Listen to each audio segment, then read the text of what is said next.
Assalamualaikum warahmatullahi wabarakatuh. A'udzu billahi minasyaitonir rajim. Bismillahirrahmanirrahim. Alhamdulillahirabbil alamin. Wassalatu wassalamu alal habibil alil azim. Sayyidina Muhammadin al-hadi ila siratil mustaqim. Para pemirsa Jamani, channelnya Jamaah Manaqib Nurul Iman, wabil khusus kepada Jamaah Manaqib yang hadir istiqomah, yang saya hormati dan saya muliakan, dan kepada kaum muslimin wal muslimat wal mukminin wal mukminat yang selalu hadir di channel Jamani. Mudah-mudahan yang hadir di Jamani selalu mendapatkan rahmat oleh Allah Subhanahu wa taala. Selalu dikuatkan iman dan Islam kepada Allah taala dan kepada baginda Nabi Muhammad sallallahu alaihi wasallam. Manusia hidup di dunia diciptakan oleh Allah Subhanahu wa taala. Setiap manusia pasti akan diberi sebagaimana jalan keluar, yaitu permasalahan hidup di dunia. Tidak lepas orang itu mencari duniawi, mencari rezeki melalui berbagai macam aspek yang dia cari melalui kebakatan masing-masing. Ada yang menjadi petani, ada yang menjadi pedagang, ada yang menjadi pegawai, atau yang lain. Banyak. Maka Allah Ta'ala memberikan dua pilihan, yaitu antara halal dan haram. Rezeki itu ada dua, ada rezeki yang halal, ada yang rezeki yang haram. Rezeki yang halal itu rezeki yang dikerjakan oleh seorang manusia, sebagaimana contoh berdagang, contoh lagi menjadi pegawai, petani, dan lain-lainnya. Ada yang haram, contohnya mencuri, korupsi, atau yang lainnya yang melanggar dengan aturan, yaitu larangan Allah Subhanahu wa taala. Dikala kita mencari rezeki, kita harus berhati-hati, karena ada rezeki yang sebagaimana subhat. Subhat itu tidak jelas asal usulnya halal atau haram, itu tidak jelas. Padahal yang namanya makanan yang dimakan oleh kita, dikasihkan kepada istri kita, dikasihkan kepada keluarga kita, kita harus berhati-hati. Karena rezeki yang haram, dikala dimakan oleh kita, oleh keturunan kita, itu menjadikan sebagaimana redup di dalam cahaya, menghilangkan cahaya yang ada di tubuh manusia karena tertutup oleh kotoran yaitu rezeki yang haram.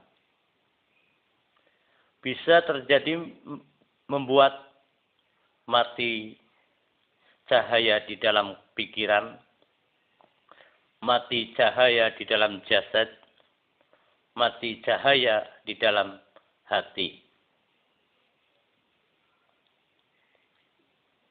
Tapi apabila kita hati-hati selalu mencari rezeki yang halal, Pak, insya Allah menjadikan sebagaimana dimakan oleh kita, keturunan kita, menjadikan maslahah keberkahan di dalam kehidupan.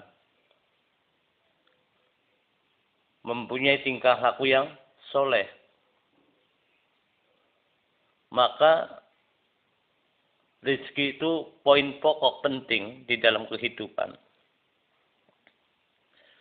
Maka harus hati-hati dikala kita mencari rezeki. Jangan asal-asalan. Karena semua mau dimintai pertanggungjawaban illa yaumil qiyamah. Jangan sampai terjadi kita makan yang haram menjadi yaitu daging-daging yang haram. Maka kita dimintai pertanggungjawaban illa yaumil qiyamah. Saya sudah berkali-kali menerangkan masalah makanan. Apabila kita makan yang haram, tumbuh daging yang haram, maka sudah sepantasnya orang tersebut masuk di dalam neraka Allah Subhanahu wa taala. Sebagaimana para pemirsa Jamani yang dirahmati Allah taala, hadis yang diriwayatkan oleh Abu Abdullah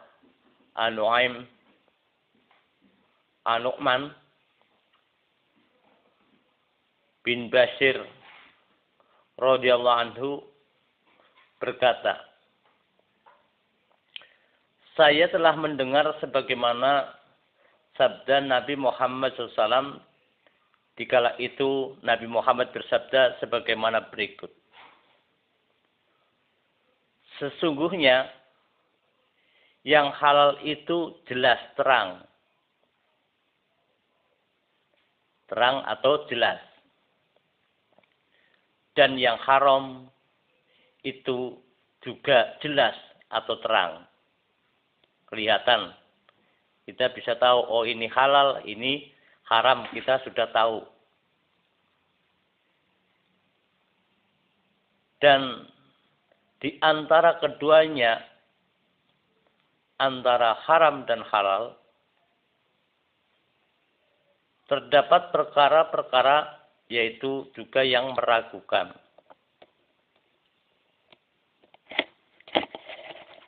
Perkara-perkara yang meragukan.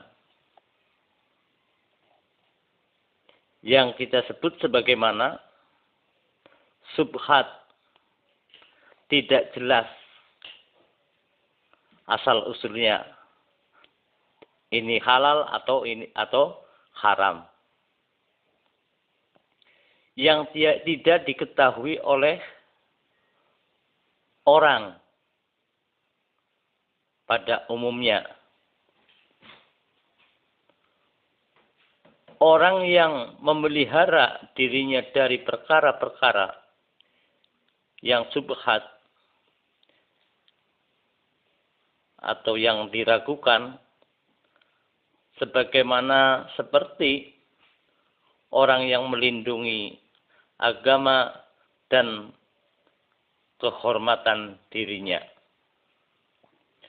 Jadi orang yang menjaga dirinya bebas dari subhat, orang tersebut seperti orang melindungi agamanya dan kehormatan dirinya.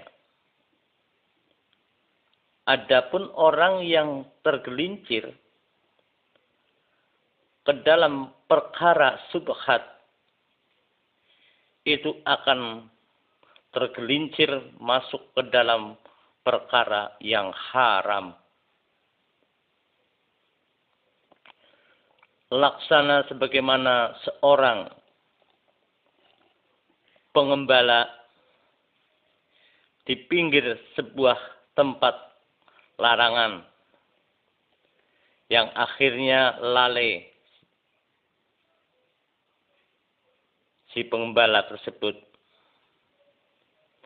dan masuk ke dalam, yaitu tempat larangan itu area larangan. Adapun bagi setiap raja sebuah tempat larangan dan tempat larangan Allah itu adalah perkara-perkara yang diharamkannya oleh Allah Subhanahu wa taala. Maka dan ketahuilah pada setiap jasad-jasad itu akan tumbuh, yaitu daging-daging pada jasad. Andainya makanannya baik, maka akan baik seluruh jasadnya. Dan sekiranya rusak, maka rusaklah seluruh jasad itu. Andai kata baik, maka itulah hati akan timbul hati yang baik. Andaikan buruk, maka timbul hati akan menjadi buruk. Para pemirsa Jamani yang dirahmati Allah Ta'ala, pada dasar intinya hadis tersebut sebagaimana kita hidup harus hati-hati bermasalahan mencari rezeki, bermasalahan makanan. Jangan sampai kita tumbuh, makanan yang kita makan tumbuh, yaitu segumpal daging di tubuh kita, di tubuh keturunan kita. Tumbuh daging yang buruk, maka akan mengakibatkan keburukan bagi jasad yang makan, yaitu makanan yang haram. Atau sebaliknya, orang yang makan barang yang halal, maka akan tumbuh daging-daging yang halal. Pak, insya Allah, dengan kita berhati-hati memikirkan makanan yang akan kita makan, Pak, insya Allah menjadi kemaslahatan bagi kita semua. Akhirul kalam. Wabillahi taufiq wal hidayah. Wassalamualaikum warahmatullahi wabarakatuh.